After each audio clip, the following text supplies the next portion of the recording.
When we look at live streaming today, we see a lot of things.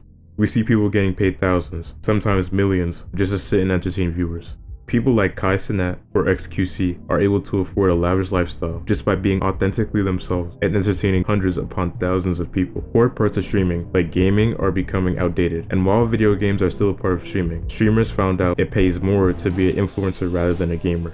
Whether you think it's a good thing or a bad thing, the live streaming landscape has drastically changed from where it first started. People then could only dream of making millions, like some streamers are making today. But just like anything in history, we must remember where we came from. The shaky foundation that built what is a huge part of society today. At first, it wasn't perfect, but the people and ideas established then are a huge part of what makes streamers today. I believe we should acknowledge and give these people / this era some spotlight, as we do with modern streamers. This is the story of early live streaming.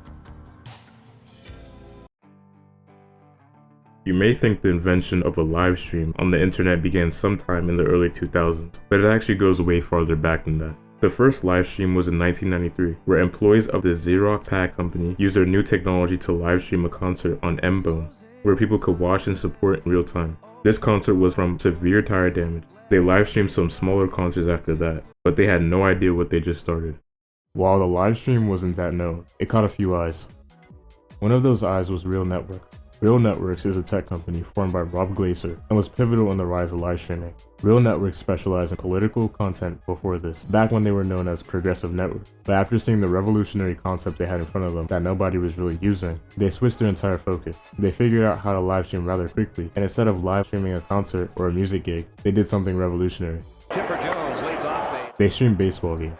Not video though, just audio. So it was like listening to a radio feed of the game. Nonetheless, it was still revolutionary. The most notable event that came out of this was the 1995 public New York Yankees and Seattle Mariners live stream through Real Player. This live stream was extremely successful, so they decided to take it to the next level. They saw a true market in live streaming, so they released Real Video, an instrumental tool in live streaming. Without it, we wouldn't be here today. On Real Video, you could watch the news, watch a sports broadcast, etc. But now, you can actually see the video instead of just the audio. Now we're actually getting somewhere. People with relatively stable internet could just boot a Real Video and watch their favorite football team without having to use a TV or radio station.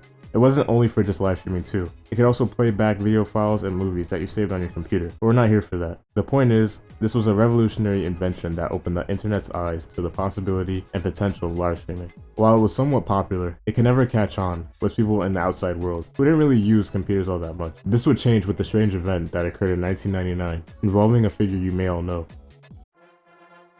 Bill Clinton. Think what you want of the man, but he actually had a part in internet history. I couldn't believe it while researching this video, but yes, he actually was a crucial part of helping get live streaming off the ground. This was because he decided, fuck it, why not, and participated in an online town hall meeting. While that sounds boring, and I don't blame you, the technology behind it was actually pretty fascinating. A group of selected members tuned into the live stream and could actually talk to the president, asking him questions and recording his responses, like a Zoom call. 50,000 regular people, just like you and me, could log in and submit a question to ask the president, and one of these selected members would pick your question and ask him. While it wasn't perfect, the fact that this was possible in 1999 with the clunky internet and subpar tools is beyond me. It was produced by Excite at Home Network and was the first presidential webcast, which I didn't know was a thing. I think this event was pretty cool, definitely something people skipped over way too fast.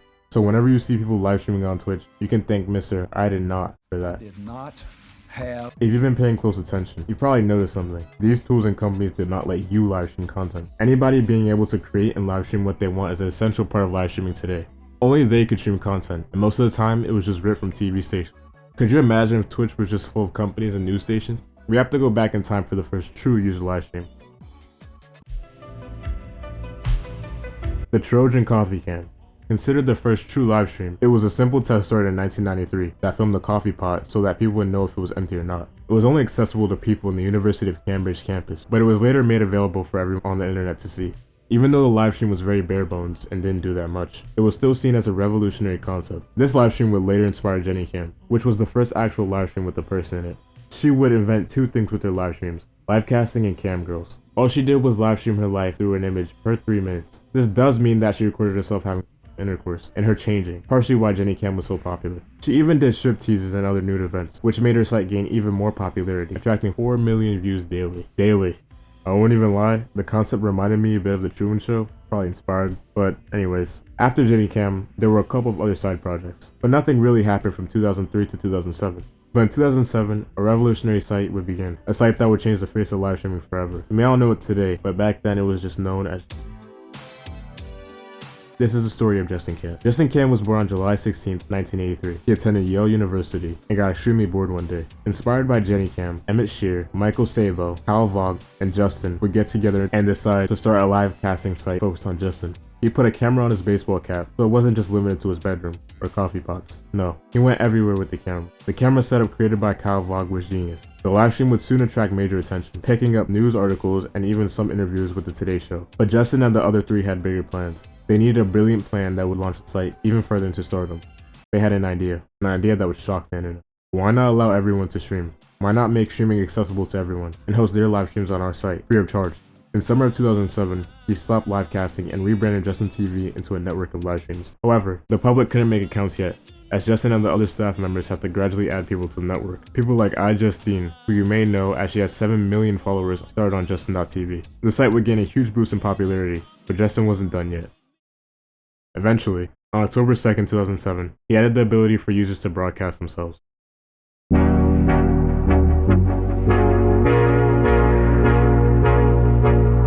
Everyone could get in on the action and become famous, just like Justin had. The site exploded. People from around the world even took notice and started live streaming their lives well. The site seemed to be doing very well for its time, steadily gaining users and pushing updates that made the site even better than it already was. From just 60 accounts to 30,000 in under half a year, Justin TV had turned itself around and became a creative hub for people to express themselves live, unlike any other live streaming platform in the past. Speaking of live streaming platforms, they wanted a share of the success too. This is where we saw sites like Stickam and Ustream start to pop up.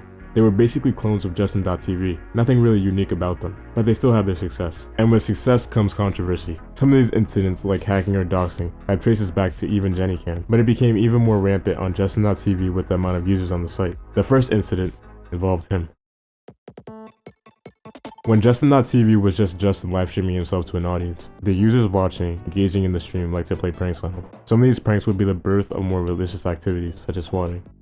In one of these pranks, a viewer spoofed Justin's caller ID on March 21st, 2007, and called the San Francisco Police Department and filed a false report about a stabbing that occurred in Justin's apartment which he lived in. The day after that, someone called the San Francisco Police Department again and filed another false report about a fire at Justin's apartment. Although relatively harmless, these pranks would lead to Justin's number being placed on a confirmation call list. In July 2008, a computer security group known as deface.org released a XSS worm onto the site. Although this sounds dangerous, it was non-malicious, and it was actually meant to help Justin. The security group contacted Justin.tv programmers and helped them fix the vulnerability. It was a learning experience for the programmers, and helped Justin.tv with security issues and problems. The next controversy would not be as lighthearted and innocent as these two. It would actually be much more serious and harsh. Note that ownership of Justin.tv changed during this time from Justin to Michael Sabo, so I'm just clearing that up so there's no confusion. On November 19, 2008, a 19-year-old named Abraham K. Biggs would commit suicide while broadcasting to 1,500 viewers on Justin.tv by overdosing on benzodiazepines and opiates. He was encouraged by viewers of the site and users of a bodybuilding.com forum to commit suicide while live. After hours of him lying lifeless on the bed, the viewers finally realized that he actually had killed himself live. They alerted local authorities and law enforcement, and they confirmed he was dead. His family, especially his father and his sister, were very angry at the fact that users encouraged him to commit suicide, and the fact that Justin.tv did nothing to stop the livestream. Rosaline, Abraham's sister, would state, "They got hits, they got viewers, nothing happened for hours. On a normal day, you couldn't really tell that he got as low as he did." His father also stated that those who watched his son commit suicide had some blame in his son's death. He was suffering at the time with bipolar disorder and had problems with his girlfriend. This case was extremely shocking because it is one of the first cases of people committing suicide while live streaming. People worried that other people would try to copy what he did, and they weren't wrong, as multiple people would end up doing the same thing that year. The CEO of Justin.tv at the time, Michael Sabo, stated, "We regret that this has occurred and respect the privacy of the broadcaster and his family during this time. We have policies in place to discourage distribution of distressing content, and our community monitors the site accordingly. This content was flagged by our community, viewed and removed according to our terms of service. May his soul rest in peace." In one of the last controversies on Justin.tv before it turned into Twitch.tv as we know it today, in 2011, Justin.tv would end up facing a lawsuit from Zuffa. over users using the site to broadcast and watch pay-per-view UFC matches. This violated copyright laws and rules on the site. This lawsuit was actually short-lived, only lasting a couple of months before Justin.tv would win in a partial dismissal of the suit. Eventually, 2012, Justin.tv and Zuffa would settle for an undisclosed amount, and the lawsuit was dropped. Now that we are in 2011, something major happened this year. Michael, now the owner of the site, decided to appeal to a disrespected and undervalued demographic. He decided to add a category of gaming, which he put on a different site we all know as Twitch. Twitch's impact and legacy cannot be understated. It birthed the careers of many individuals and allowed people to actually make a living off of streaming. If it was live content that involved gaming, you could bet that it was live streamed on Twitch. Many big events such as Games Done Quick, MLG tournaments, etc. Twitch, and still continues to be live streamed on Twitch, attracting thousands if not millions to the site. Twitch is and has been the go-to place for gaming content. The only competitor Twitch had was own.tv, and that shut down in early 2013. Speaking of Games Done Quick, we can also thank speedrunners for live streaming as we know it today. They were some of the first people on Twitch, which makes a lot of sense. Speedrunners use Twitch for a lot of reasons, but the two main reasons were that 1, it provided proof/evidence of the speedrun not being fake, and 2, they could cultivate an audience and gain followers while doing something they love.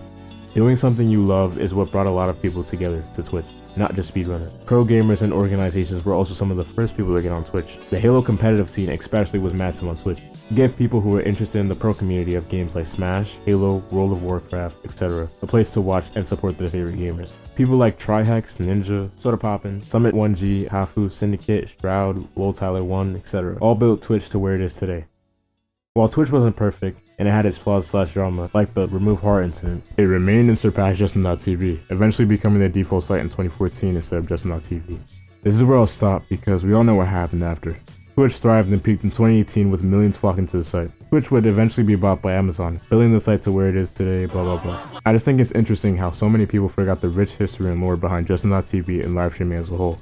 A lot of people didn't even know that many of the Twitch streamers they watch today came from this initial boom, and have had a platform for nearly a decade. That's how much Twitch changed lives. A passion and hobby looked down upon, now able to financially support, now able to provide a luxury lifestyle. But as we see a shift from gaming to live casting and other parts of live streaming, it's important to know the history and roots of where it came from. Thanks for watching my video. I'm falling off, but thank you for watching the video. Try something different. Let me know if you like videos like these. More of like a documentary style, like actual video essay. I'll see you guys later.